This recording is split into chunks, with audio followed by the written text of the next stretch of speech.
भाई ये दिप्पी भाई या तो खुद बेवकूफ है या हमें बेवकूफ समझता है। खुद तो ये बेवकूफ है नहीं, हमें बेवकूफ समझता है। लेकिन अब इन्फोसिस के इंजीनियर की भैया इनकम फिक्स्ड और स्टेबल है, प्लस रिस्क जो है वो कंपनी का इंटरनलाइज है। अगर बेंच में भी बिठा दिया आपको 1-2 साल आपकी तनख्वाह आती रहती है। प्लस उसके पास में एक करियर अपसाइड है कि भाई अगर 2-4 साल मैंने अच्छा काम कर लिया तो 2-3 लाख रुपए की तनख्वाह पे पहुंच जाऊंगा। वर्सेस अब जोमेटो के राइडर की सुन लो, फिक्स इनकम कुछ नहीं है, रिस्क सारा का सारा राइडर का खुद का है। दिप्पी भाई बेवकूफ है या नहीं, पर तू तो जरूर है भाई। इसका पहले लॉजिक ही समझ लेते हैं। इन्फोसिस का जो इंजीनियर है वो कुछ साल काम करेगा, अचीव कर लेगा, और जो जोमेटो राइडर वो नहीं कर पाएगा।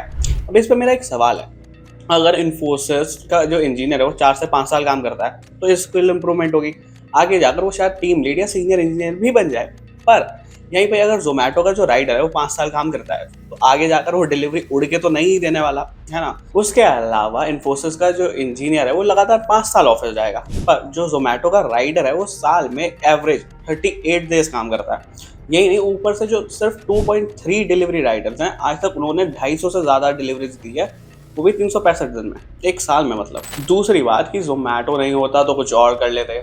देखो भाई जी, सच बात यह है कि दीपेंद्र गोयल किसी पे एहसान नहीं कर रहा है नौकरी देके, और राइडर भी कोई एहसान नहीं कर रहा है डिलीवरी देके। दोनों को एक दूसरे की नीड है इसलिए काम हो रहा है, नहीं तो ऐसे कुछ एक दूसरे पे एहसान नहीं चल रहा है। हाँ, जोमेटो ना होता तो तुम कुछ और कर ही लेते, पर दीपेंद्र गोयल भी तुमको भनवा मजदूर बना कर नहीं रख रहा है। पार्ट टाइम जॉब है, करना है करो, नहीं करना है मत करो। किसने रोका थोड़ी ना है, या वो पकड़ के नहीं ला रहा है तुमको कि मेरे आकर कंपनी में काम करो। जहाँ तक रही एम्प्लॉयमेंट की बात, उस हिसाब से देखे तो कुछ ना कुछ तो प्लेटफॉर्म दे रहा है ना।